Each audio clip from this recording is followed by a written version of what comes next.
Pada video kali ini, kami pun akan kembali menjelaskan dan juga menceritakan mengenai kelanjutan cerita dari novel Arwah Berduka, volume 12 bagian 5, di mana isi video kali ini adalah tentang interaksi singkat yang nantinya akan terjadi antara Cray dan salah satu anak raja, yaitu Nora Code. Oleh karena itu, tanpa menunggu lama, sekarang mari kita langsung saja masuk menuju pembahasan utamanya. Singkat cerita, setelah Cray kemarin berkata bahwa misi mencari coklat jauh lebih menarik daripada misi menyelamatkan anak-anak raja, maka tanpa menunggu lama, Cray pun seketika langsung bergerak untuk bisa pergi menuju markas putri kedua, yaitu Nora Code, dengan sebuah tujuan untuk meminta tolong kepadanya dan juga untuk bertanya kepadanya. Khususnya tentang sebuah cara untuk dapat mendapatkan coklat batangan yang baru.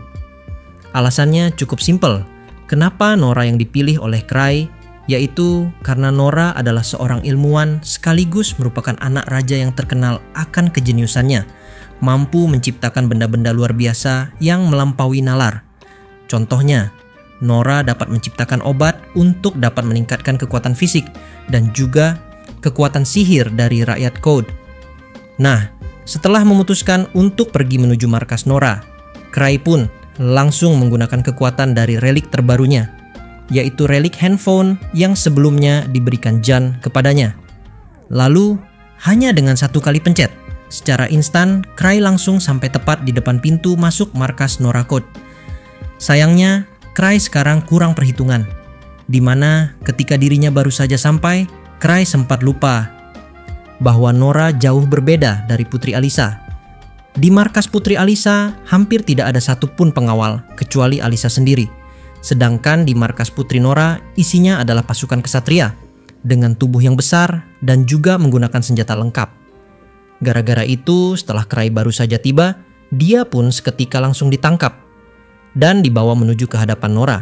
Walaupun pada awalnya Cray sempat panik, tapi kalau dipikir-pikir, dibawa oleh para ksatria ini bukan sebuah hal yang buruk. Pertama, Cray jadi tidak perlu repot-repot mencari tempat tinggal Nora. Dan yang kedua, Cray bisa tiduran dengan santai karena tubuhnya sedang digendong, mirip seperti raja. Singkat cerita, setelah Cray sekarang sudah tiba di hadapan Putri Nora, Nora pun langsung berteriak dengan suara kencang. "Ngapain deh lu kesini? Lu pikir kita berdua temen?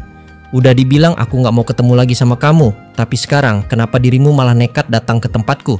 Ingat, aku adalah putri.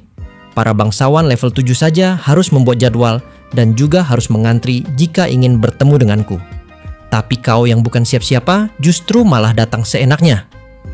Mendengar ucapan itu dari Putri Nora, Cray pun hanya garuk-garuk kepala. Serta tanpa pikir panjang, dia malah langsung berkata seperti ini kepada Putri Nora. "Maafkan aku, Putri, tapi aku ada urusan mendesak denganmu. Lain kali aku akan ajak Kaisar Petir bersamaku, supaya dirimu tidak marah-marah lagi." Menyaksikan respons Cray, muka Putri Nora langsung menjadi merah dan dia pun saat ini malah menjadi malu. Tapi karena banyak pasukan yang melihat, maka Nora pun langsung mengalihkan pembicaraannya dengan cara berkata, "Sialan, jangan coba-coba sebut nama Kaisar Petir di hadapanku. Jika dirimu berniat menyebut namanya lagi, maka aku tidak akan segan-segan untuk membunuhmu, menyiksamu, dan mencabik-cabik dirimu. Jika sudah jelas, maka cepatlah pergi dari tempat ini sekarang juga." Intinya, Cray sekarang diusir oleh Nora Code karena dia sudah masuk tanpa izin dan juga karena Cray menyebut-nyebut nama Kaisar Petir. Nah, mulai dari sini, mari kita percepat ceritanya dan juga mari kita lewati bagian yang tidak penting. Singkat cerita, perbincangan Cray dan Nora memang berlangsung cukup panjang. Di satu sisi, Nora terus mencoba untuk mengusirnya, tapi di sisi lain, Cray masih terus bertahan karena menurutnya hanya Nora satu-satunya orang yang saat ini dapat dimintai bantuan. Namun ketika keadaan sudah mulai tenang, maka Cray pun justru malah buat masalah lagi dengan cara berkata seperti ini kepada Nora.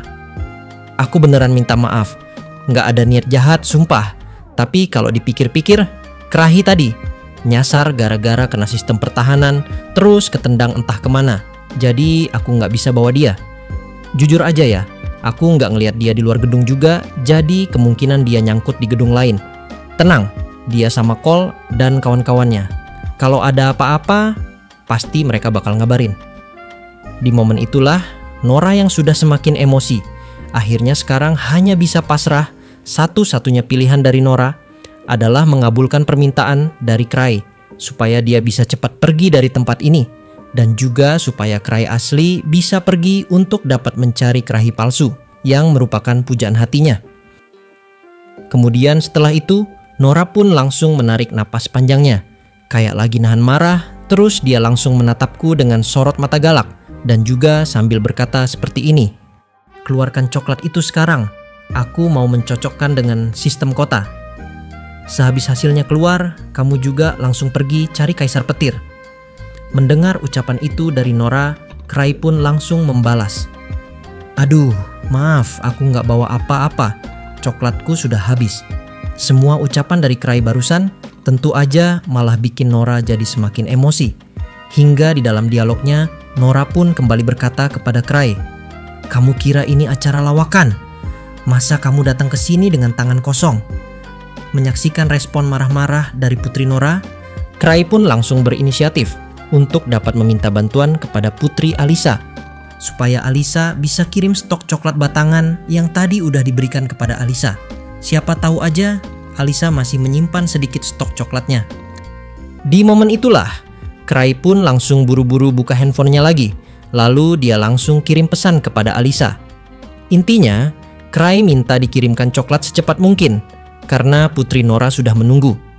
Tapi setelah menunggu selama kurang lebih 5 menit, maka Cray pun harus kecewa karena balasan dari Putri Alyssa justru malah di luar nalar.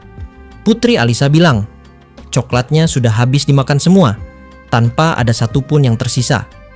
Gara-gara itulah, Cray pun sekarang hanya bisa nyengir sambil berkata seperti ini, tapi hanya di dalam hatinya. "Tuan Putri, kamu rakus banget sih. Masa coklat sebanyak itu semuanya bisa habis sendirian?" Di momen ini, emosi dari Nora justru malah menjadi semakin memuncak. Lalu sambil berdiri dan menghentakkan kakinya ke tanah, Nora pun langsung berkata kepada Cray, "Tidak ada orang di kota Code yang sebodoh dirimu meremehkan Nora Code ini. Aku bahkan tidak pernah lihat lelaki setolol ini. Atau mungkin ada sesuatu yang kurang dalam dirimu, makanya bisa kepikiran untuk menyelamatkan Kaisar Petir. Kenapa aku dulu bisa-bisanya memberikan Kaisar Petir ke lelaki sepertimu? Aku sungguh menyesal." Para ksatria yang melihat hal itu awalnya sempat mendekat dengan wajah merah padam, tapi mereka langsung disingkirkan Nora. Menyaksikan semua hal itu di depan matanya, Cray pun langsung mencoba untuk dapat kabur, karena diam di sini pun justru malah semakin bahaya. Namun sebelum Cray bisa pergi dari dalam ruangan itu, maka Nora pun kembali memanggilnya sambil berkata seperti ini, "Untuk apa kamu kesini? Menyusahkan saja. Saat ini aku sedang sibuk menyiapkan pertarungan perebutan takhta. Jadi sudah seenaknya datang, sekarang justru malah mau kabur." Di momen tersebut, Cray pun segera berkata,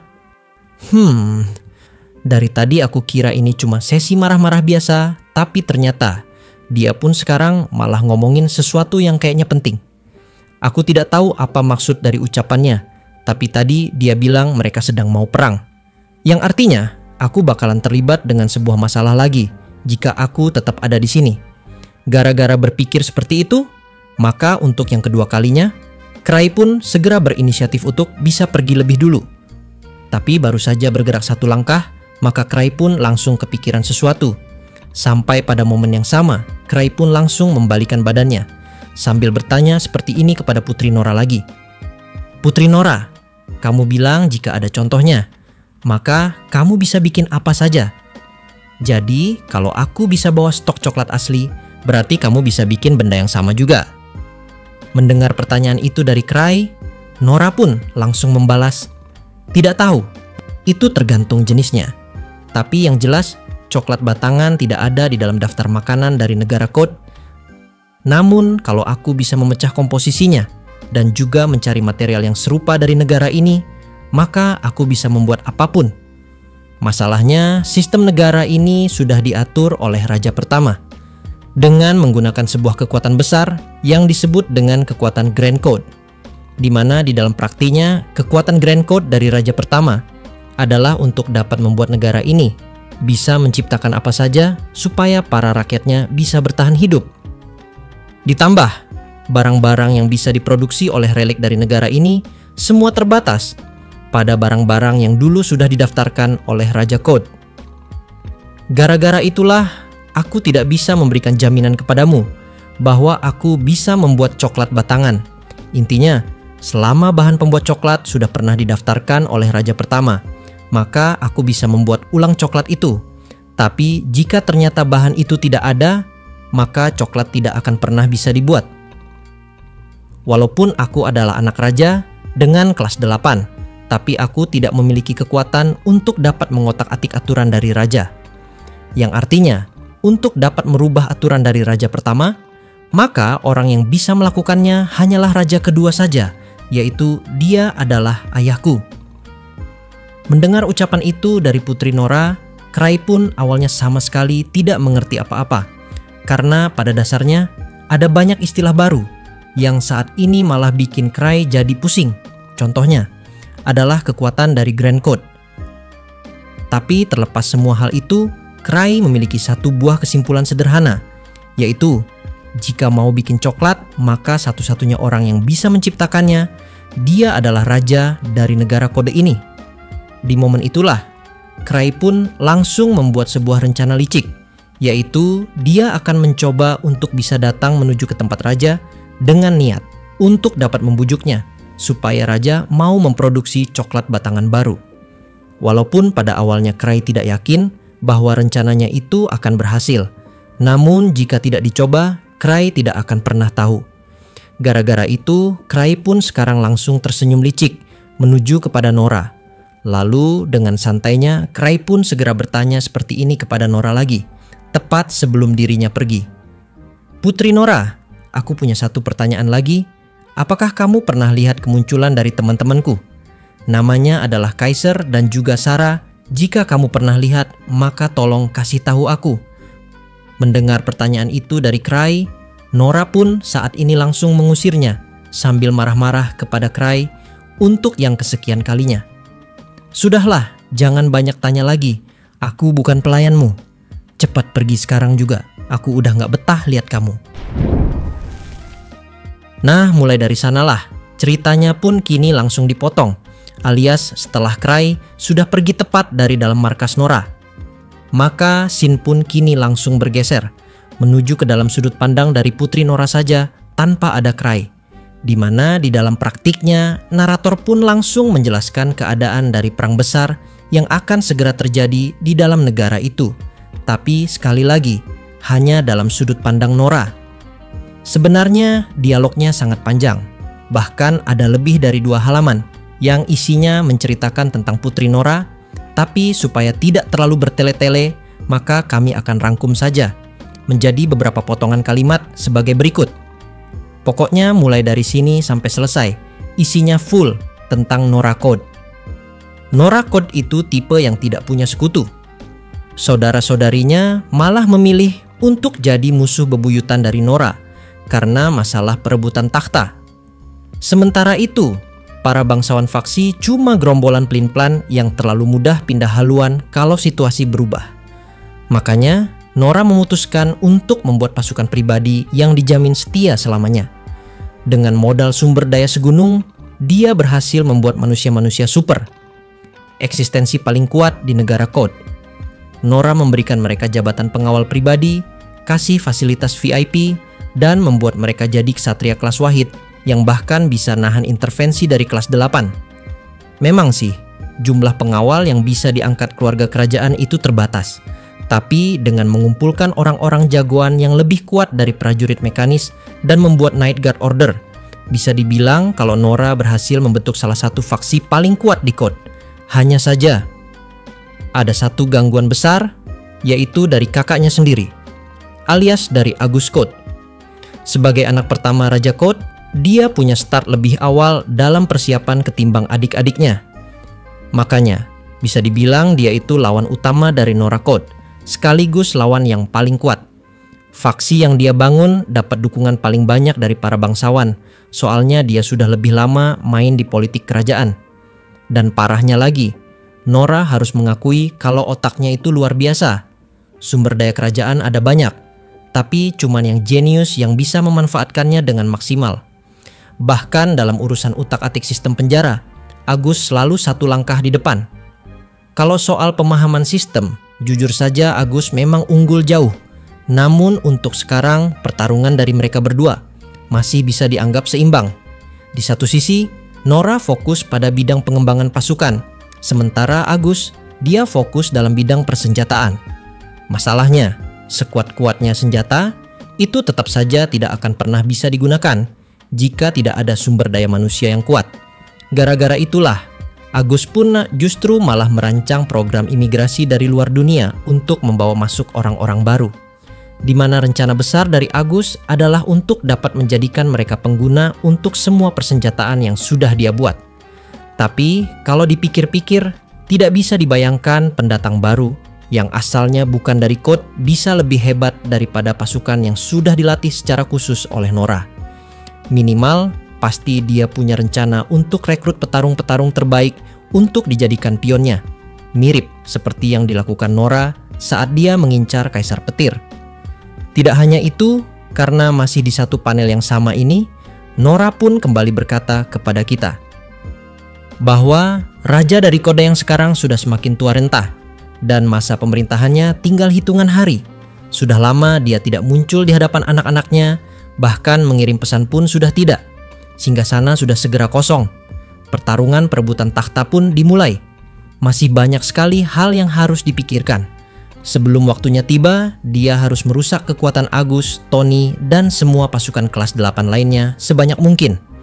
Kemudian setelah berpikir seperti itu, dan juga setelah menjelaskan semua hal di atas menuju kepada kita, maka Nora pun segera menghela nafas panjangnya, sambil terus melirik menuju ke arah lelaki tidak masuk akal, yang baru saja keluar dari dalam ruangan pribadinya, yaitu melirik Cray Andre.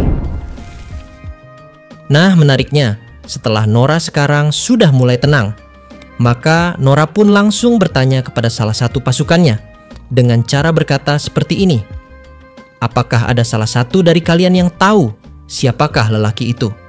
Mendengar pertanyaan dari Putri Nora, mereka pun langsung menjawab bahwa Cray hanyalah seorang bocah dengan nilai evaluasi 4. Jadi, Putri, tidak perlu terlalu memikirkannya. Yang artinya dia bukan ancaman. Bahkan jika Anda mau, saya bisa beri perintah kepadanya supaya dia tidak balik ke tempat ini lagi. Pengawal pribadinya yang selalu setia nampak bicara dengan nada penuh perhatian. Tapi Nora cuma mengibas tangannya, mirip seperti lagi mengusir nyamuk. Sudah, tidak usah berlebihan. Lelaki itu punya koneksi dengan Kaisar Petir. Menendangnya sekarang itu bukan langkah yang bijak. Apa sih tujuan lelaki itu datang ke sini? Sejujurnya, Nora sama sekali tidak mengerti. Katanya, dia hanya lagi mencari cara untuk membuat kudapan dari dunia luar sebagai stok darurat. Udah jelas, itu adalah sebuah urusan yang sama sekali tidak ada sangkut pautnya dengan Nora. Seorang lelaki dengan nilai evaluasi 4 dari luar. Itu terlalu lemah untuk berbuat sesuatu di KOD. Kecuali kalau situasinya mirip waktu Kaisar Petir muncul dulu, lelaki itu tidak akan jadi ancaman buat Nora. Lagian, dia pun sepertinya sekarang cuma asik nongkrong sama putri cadangan saja, yaitu Putri Alisa yang kebetulan hak-haknya sudah dicabut oleh raja. Nah, ketika Nora sedang berkata seperti itu, maka salah satu pengawalnya kini mulai berkata kepada Nora, "Putri Nora, setelah saya cek, tidak ada orang bernama Kaiser atau Sarah di daftar sistem kota." Di momen itulah, Nora pun langsung meresponnya. Tidak mungkin jika memang tidak ada. Lalu, kenapa Cray sangat yakin sekali bahwa teman-temannya ada di dalam negara ini? Nora mengernyit bicara sendiri. Dia sih tidak berniat membantu mencari orang, tapi omongan lelaki itu membuat dia sedikit kepo. Kalau tujuan Cray Andre itu untuk menyelamatkan Kaisar Petir, terus kenapa tiba-tiba dia mencari orang lain? Salah satu kemungkinannya, dia tidak datang sendirian ke KOD.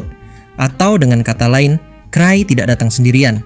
tapi dia datang bersama teman-temannya. Lalu mereka berpisah setelah sudah sampai di dalam negara Kod. Logikanya, tidak mungkin juga dia nekat nyelonong sendirian. Dan kalau memang dia datang bersama yang lain, kemungkinan besar orang-orang itu punya hubungan yang sebenarnya dengan Kaisar Petir, bukan sekadar figuran yang kejebak doang. Namun ketika Putri Nora sedang berkata seperti itu, maka tiba-tiba saja bersambung pada video besok.